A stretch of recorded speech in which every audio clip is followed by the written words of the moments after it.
Hello and welcome to Sleep is My Waking Passion, the podcast where we get real about sleep and how it shapes your life. I'm Dr. Allison Cole, a triple-boarded pulmonary critical care and sleep medicine physician who's learned to thrive despite having chronic insomnia. And now I'm here to help you do the same. Hello and welcome to another episode of the Sleep is My Waking Passion podcast. We are now deep into season 6, and I'm really excited to have the following guest with me. Yeah, I brought my Pilates instructor to come talk to you all. So the backstory with Katie and I is we share the love of children. So I have 2 and she has 3. Looking at this beautiful woman, she has 3 young kids and they're very similar in age to mine too. And so we both were Montessori moms. And so I knew that, Katie, that you had this dance background, but I didn't realize just how talented and skilled an instructor you are. And so Katie and I started working together now. It's been almost 2 years, right? She has completely transformed how I feel about my body, what I focus on when it comes to maintaining my health and kind of readjusting my priorities. And to be honest with you, I feel strong in a different way. I feel more balanced. It's really helped with my emotional resilience. And these are the types of things I wanted to talk about. Now, by way of background, Katie is a nationally certified Pilates instructor. It says here you're an NPCP-PMA. That sounds very important. A lot of that. And she has over 10 years of teaching experience. Her career in Pilates basically stemmed from a pretty expansive dance career. She completed her comprehensive Pilates training at Pure Pilates, New York City, back in 2014. So you've been at this for a while. I mean, you've really been an expert here. She teaches at Pure Pilates, which is located in Summit, New Jersey. And she teaches an array of clients. And I mean literally an array. 6 days a week. People coming from all sorts of different backgrounds. All the different kinds. And you have classical roots. You have contemporary style. She, I promise you, gives you a personalized experience unlike anything I've ever experienced, having dabbled in various Pilates classes and even, dating myself, but even attending sort of where it was a one-on-one instructor who was sort of in their training. I've never experienced anything like you teach, Katie. So I just want to put a quick plug in, which is that there is a promotional code. So when this episode goes live, if you type in the promotional code Sleep Pilates, and you will get that, you will get $25 off a private Pilates discovery session. So we're going to get into more details later. Okay, so just plug in, especially I have a lot of folks that listen to me in this area, in the Warren area, in the Long Hill Township area, come Morris see County. You should really check out Katie. She's phenomenal. So Katie, all right, welcome. Now we get to the good stuff. I'm saying your praises, but really, this is a personal experience for me. There is some data behind it, which I love and we'll get into. But what really kind of why should somebody even, people think of Pilates. I think there is this assumption that it's like young ladies in leotards prancing around, kind of wanting to exercise but not get bulky. And all of that is just so false. So can you tell everybody, what's the real deal with Pilates? Because I'm going to tell you all that, I always talk about lifting. Pilates is working out in a different way, and it's actually incredibly challenging. So take it away. Yeah, so it should be everything that you said in the intro. You should feel better. You should feel it, right? And if you're not feeling it and you're not feeling a change in the way you feel, then either you're at the wrong studio or you're with the wrong instructor. Pilates really is about whole body health and how that can change your everyday life.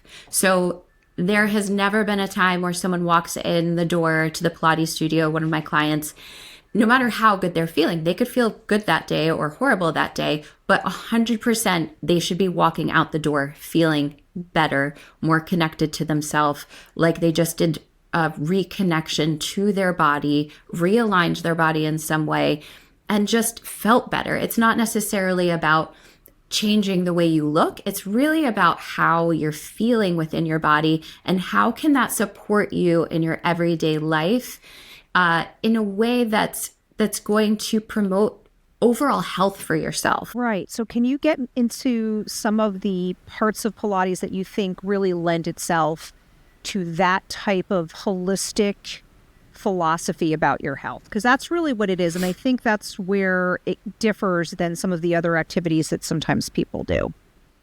Yeah. So Pilates is a system of exercises. It was developed by Joe Pilates, and it's built to strengthen and align your body in a way that really promotes spinal health through core stability and strength. So a lot of times people think, oh, Pilates is all about your abs. Well, the reason why they think that it's all about your abs is because if you think about your torso and your body, your abs and your abdominals really support so much of the rest of your body. So a lot of times people will come in with a backache.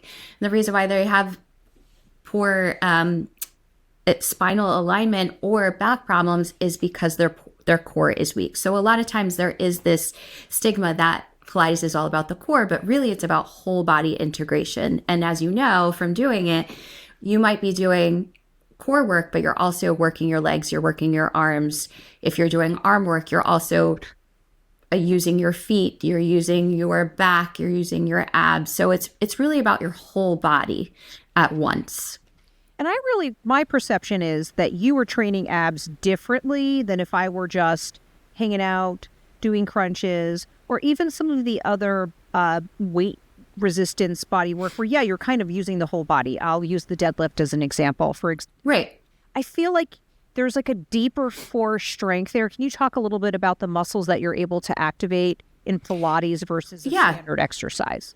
So a lot of times when we think about the abs, we think about that superficial six-pack, the rectus abdominis, and that's what people want. That's what they're focusing on. But in Pilates, we're really thinking about those layers of the abdominal. So the innermost layer being the transverse abdominals actually wraps around all the way from the front to the back. And that's where you're going to get that support for those back muscles and for your pelvic floor. And then you have the internal, external obliques. And then on top of all of that is the rectus, which is what we think of the six pack. So you can do hundreds of crunches all day long and you might have some abdominal definition, but without that support of the inner layer, it's not going to get you that far, and it's actually not going to really make you feel that great. And there's other aspects too, and I love that you're mentioning that, because if you're listening to this, that's one of the key differentiators. Is I really felt like it upped my game. It actually helped me with lifting and helped me with kind of readjusting what was happening in my body, because now when I look to how am I tightening, or how am I bracing myself for a heavier lift, because you really do want to protect your back and make sure you're doing some of these lifts properly. It's not just about like Katie just tells you, oh, do that exercise. It's like a mind-muscle connection. And I wanted to know if you could go into a little bit of how you are able to kind of connect your mind with what's going on in the other parts of your body in a way I think that's very unique. So... And that kind of goes into the principles of Pilates and how we kind of layer those in as you go through. We don't really throw them all at you at once because it's kind of overwhelming, because it's a lot at once. As you know, it's a lot to think about. It's your brain is triggering, you're being told all of these things. So the 6 main principles of Pilates are concentration, control, centering, breath, flow, and precision. Okay, so when you add all of those together, you have this system that really lends itself to realigning the body and supporting you from the inside out. So what you were talking about with that mind-body connection, that really is something that is so beneficial for people that they might not be getting from other exercises or exercise systems, I should say. So you're not walking into a Pilates class just watching somebody do something and mimicking them, right? You're getting your cue from your teacher. It is then going into your brain. Your brain is telling what your body telling your body what to do, and then you are doing it. So you really cannot be thinking about anything else. And then once we get the body moving, then we're adding the breath, then we're adding opposition, then we're adding what you should be thinking about through something else. It's always these layers where there's always more, where you can feel things deeper as you go. And as you've seen through the last couple of years, it should be a progression. It should never feel this like stagnant form of exercise that is never evolving or changing personally to you. And also with that mind-body connection, you're not thinking about work. You're not thinking about the grocery store or your kids. You really can't. There's too much to think about, right? I'm telling you too many things. She's not lying. And even listening to, and I promise you, she's not lying. It's really like you get out of your head for a bit of time. Yeah. In a way where I love what you're talking about with the breath. What I have found is that you don't even think about it sometimes, and we can feel, even when we're concentrating on a heavy lift, it can sometimes feel as though, okay, I'm bracing myself, I've got everything in the right position, I'm activating, my glutes or whatever it is that I'm targeting, and I'm doing the movement properly. But what you don't think about is, okay, is it better to take a deep breath and then hold it? And for certain exercises, that may be the case. Yeah. Slow exhale. Are we, and the fluidity of Pilates, which is a little bit different than just bracing yourself for a single lift, is that, okay, this is when I inhale, this is when I exhale. And it really helps to activate those muscles to do it in that order. So there is an actual kind of rhyme and reason to it all that you eventually start to get, even if it seems a little bit like, I've just done all this stuff and I don't know how they all connect. But eventually you get it. That's what I can say for sure. Yeah, eventually you get it. And similar to the way the spring system works in Pilates, where some springs are supporting you and some springs are challenging you, the breath work can do the same thing. So any breath work is great, right? If we just sat for half an hour and just we're in our bodies and we breathed for 30 minutes, you would benefit from that, because we don't generally take the time to do that. But when you are moving with your breath in a way that is supporting your body, you have so many more benefits. In the same respect to those springs either supporting you or challenging you, we can change the breath and cue you in a way that you're changing the breath to then challenge the exercise, right? So it not always is the point of exertion for the exhale. And what you said is so true. So I have so many clients who do other things. They lift weights, they run, they swim, whatever it is. They are moving better in those other forms because of what they have learned with the breath support from Pilates. Absolutely.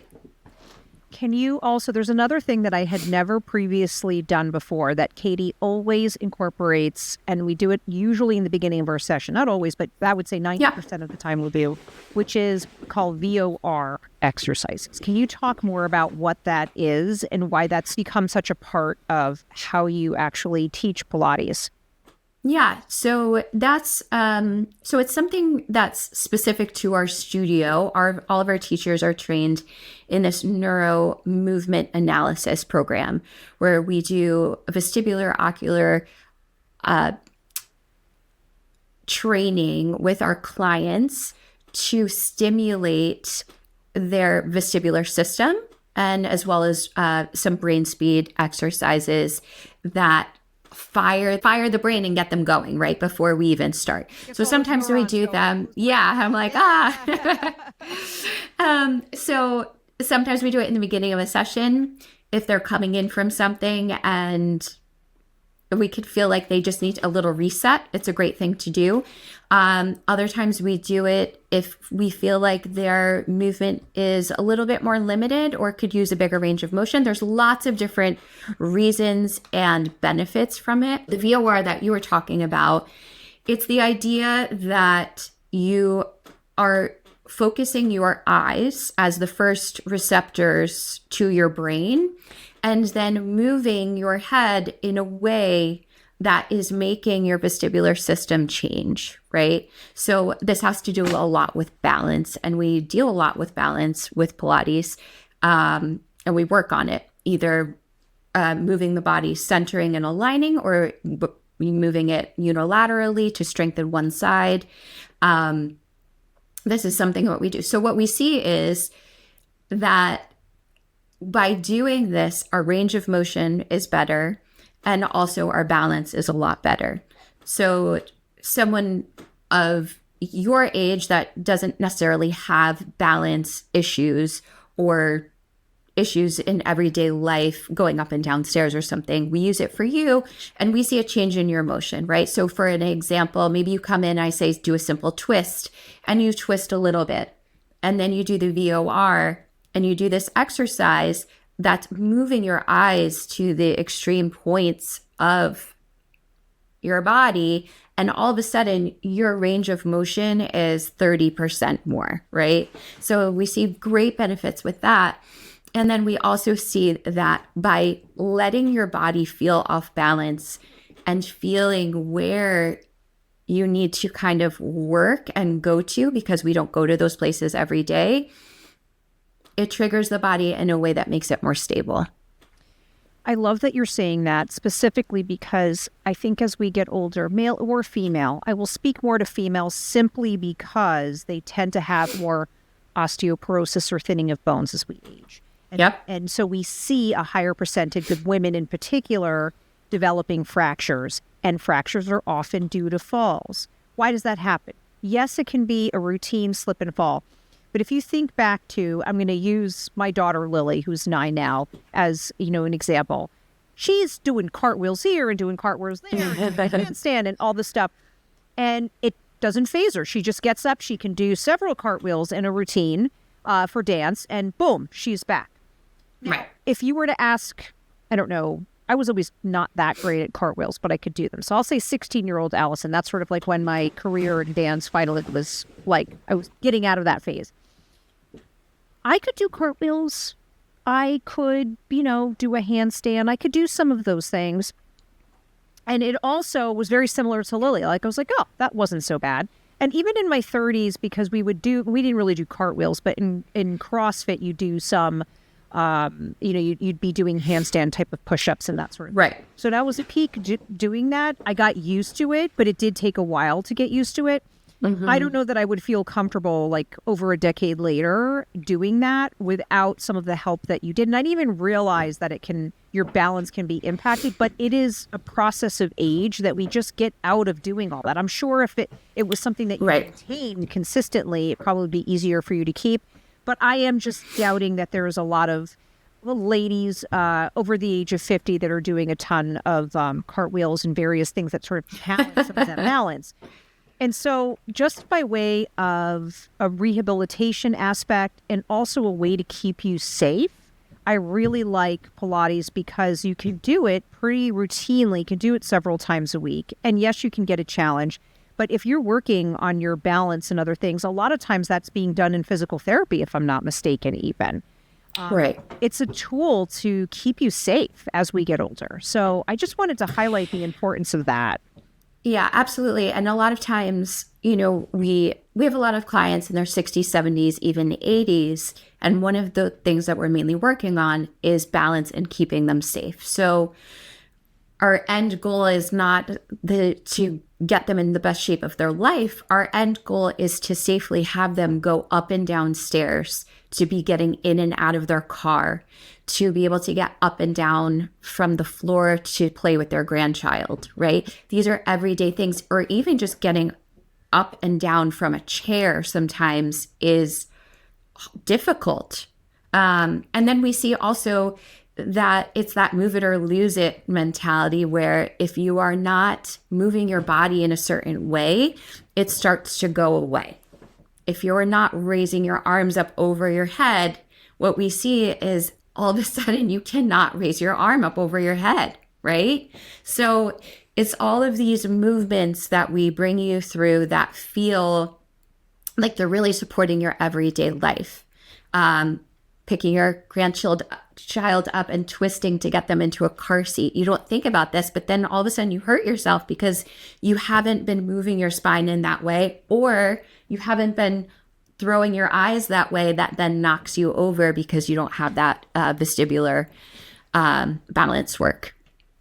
And have you had any clients that are, and I'm sure the answer is yes, but I would love to hear, what are the classical types of older clients that you might see? Are these people who are seeing you kind of post-injury often, or are they kind of motivated differently? I'm curious about the population of clients that you guys are seeing at the studio.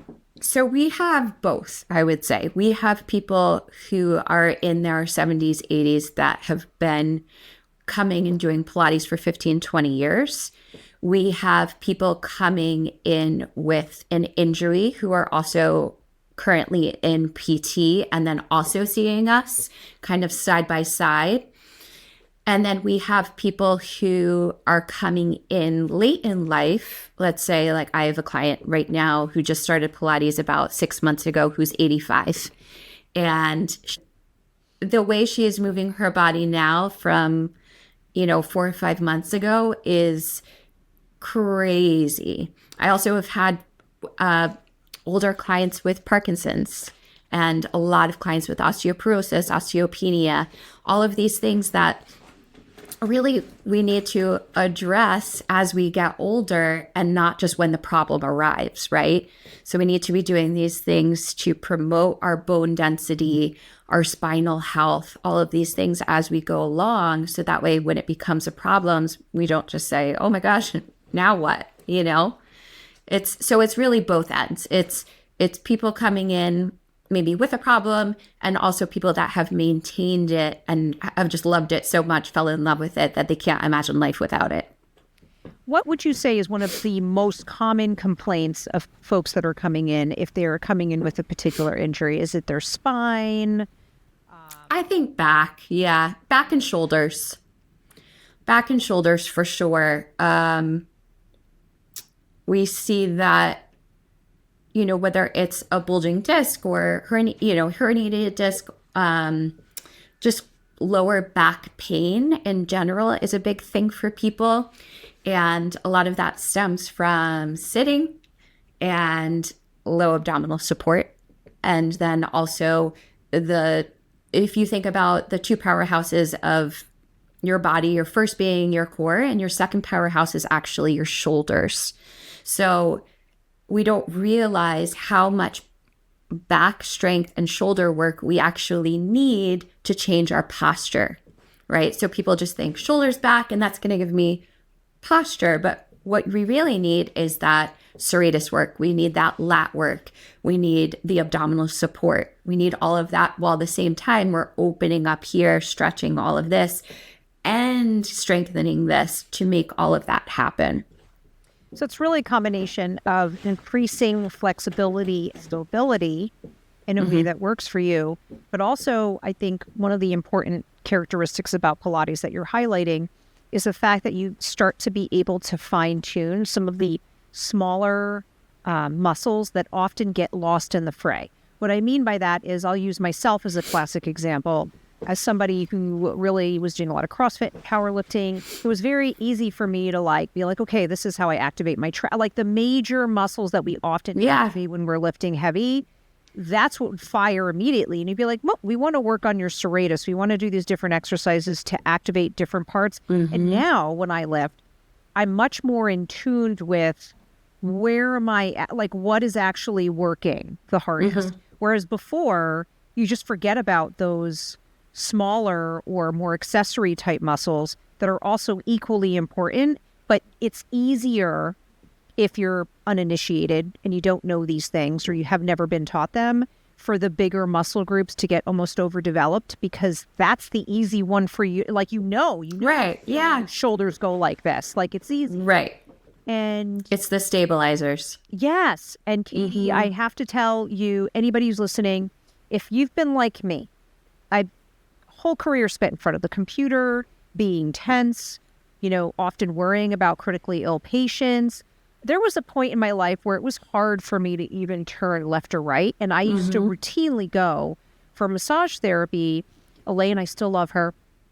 But I have found that I kind of replaced Elaine with Pilates in a way that I honestly didn't think it was going to. I can move my neck and the massage would help, but for a brief period of time. Whereas Pilates has allowed me to focus more on where's my body positioned, my proprioception, where's my body positioned in relation to the earth? I'm standing right now as I'm speaking to you, and I can tell that I have better mobility. I have a lot less neck pain. And I also know that what are some things that trigger that neck pain? So I know to kind of counteract that. Okay, well, I know if I sit for too long or I'm in one particular position for too long, it's time for me to readjust, or it's going to end that way, that same way. And being able to have that knowledge has been super huge. So yeah, and it's a chain of events, right? If you're sitting, maybe you're sitting upright, but your hips are really tucked underneath you, that's all a chain reaction up your body. And the same thing with the shoulders and neck. We see people starting to develop this bump on the back of their head from tech neck, right? It's happening. Girl, I have it. I know. I work. No, you don't. No, you don't. It's not some people, but I know it's there and it could be better. But yeah, especially our generation, right? We're constantly here. So it's finding those muscles to support, so you're catching yourself and you have that support, so that way you can sit up straight.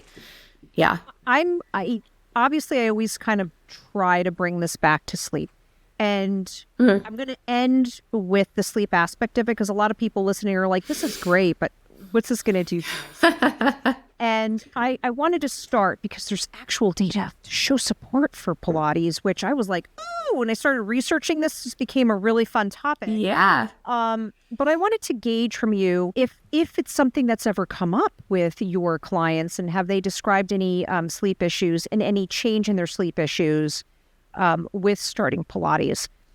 This can be any age, really, but it's certainly an issue, as we know, as we get older. Our sleep tend to get crappier, especially in the perimenopausal and postmenopausal phase of life. Movement is medicine, right? You never are walking into somewhere or doing some kind of movement with your body and then regretting it later, generally, right? So if we think of just moving your body as working mentally at the same time is even more beneficial, right? That mind-body connection is going to give you so many benefits, and it is going to make you sleep better.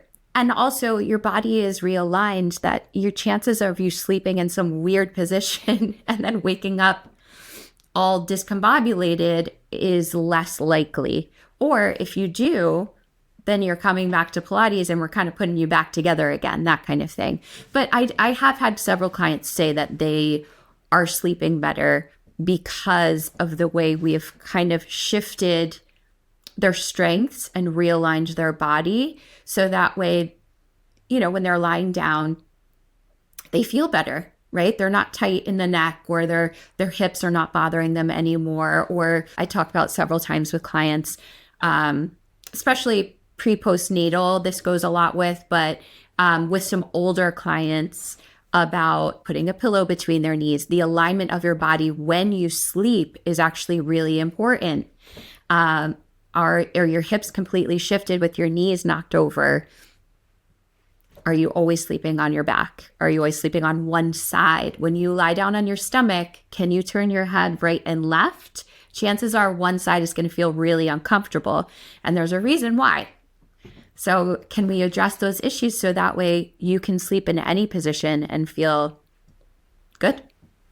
I love that. So, guys, Katie, you heard it from her. I can honestly say, I think it was several things that really have improved to my sleep. Consistency, not being on call. And I emphasize this so much with my patients that they probably are annoyed by now that Dr. Cole's constantly bringing up, are you moving during the day? But there actually is data that supports several things, especially in older women, but this can apply to younger folks. There was one that was looking at postmenopausal women. So 74 women, they were split up into groups, ones that did Pilates, and then they had a control group, and they did 3 sessions a week for 8 weeks. So it was pretty intense. Like, they went pretty routinely. And what they reported, I thought was really cool. They reported lumbar strength or lower back strength significantly improved. They had improvement in flexibility. But really what I thought was cool was that they reported significant decreases in vasomotor, think hot flashes, psychological, think anxiety, depression, mood swings, as well as physical menopausal symptoms. So they had improvement there. There is data that even supports that if you didn't move and you did meditation alone, that can really help with some of the hot flashes, those vasomotor symptoms. And those symptoms are a natural physiologic phenomenon of aging, unfortunately, and losing our estrogen, progesterone type of hormones, and that change that occurs. And that can be extremely disruptive to sleep. So their sleep quality is improving in this older population who's doing this, because if you're improving your vasomotor symptoms, you are not going to wake up as much with hot flashes. That is a reality. There was also another program that another study that was published in 2019. This was a 12-week program. It was 110 Spanish women. It was done in Spain. And they kind of split them into two groups as well.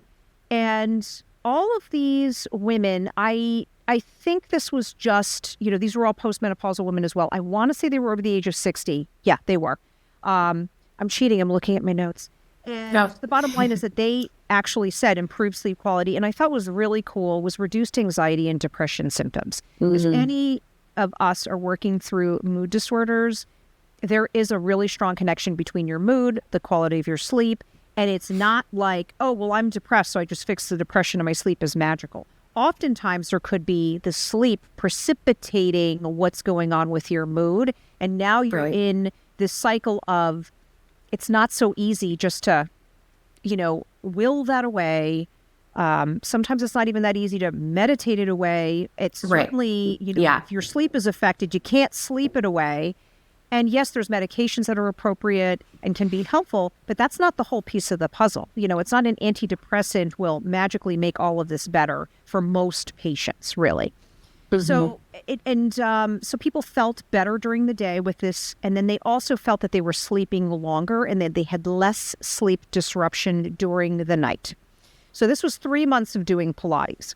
Now, there was a more recent 2020 trial that looked at 6 randomized control trials. So this is like compiling data from a lot of different women. It was a little bit more mixed. Sleep quality did improve. They just couldn't say for sure that it happened in postmenopausal women. At the very, very basis of what incorporating routine exercise can do, and I'm going to promote Pilates because I really feel like this has been the real extra magic bullet to giving me more vitality, is all of what we were talking about here. And that translates often to better sleep. So even if your sleep, you're not noticing a huge change in it, just know that you're not crazy for thinking that your sleep might be better. They are actually using this in younger, both men and women who are younger. They're even NFL players are doing this now, guys. And I am telling you, I know that Katie was so generous in saying I don't have balance issues. I can tell that, yes, I might not have the balance issues of an 80-year-old. We can all agree on that. But if I had to think about how my balance has improved and just how I view myself in time and space, mental agility, again, that brain speed that you talk about, there's so many overlaps with how beneficial this is. And if you're a runner, it can really help you keep mobility. We want to keep our injuries down. Joint health. Your joint health. Bone density. Muscle balances, all of it. So, Katie, thank you so much for spending the time with me. You're welcome. Thanks for having me. So fun. We could talk for hours and hours. I know you could. So, remember, there's going to be a promotional code. It's Sleep Pilates. It's SLEEPILATES. Go to Pure Pilates. It's in Summit, New Jersey. Make that appointment. Check it out for yourself. I promise you, more likely than not, you will not be disappointed, especially if you work with someone who's skilled teaching an old dog new tricks like me. I mean, please face it. I've started this in my 40s, and where would I be if I was consistent? I don't know. But it's fun, right? It's fun.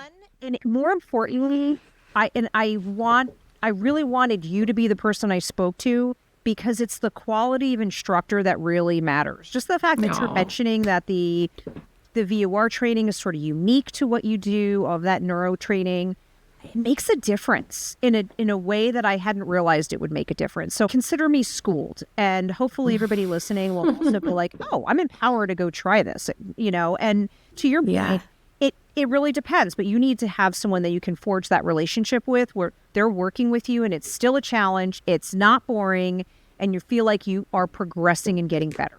Then you found the right person. Yeah. As I have. Thank you. You got so strong. I love it. Struggling with sleep?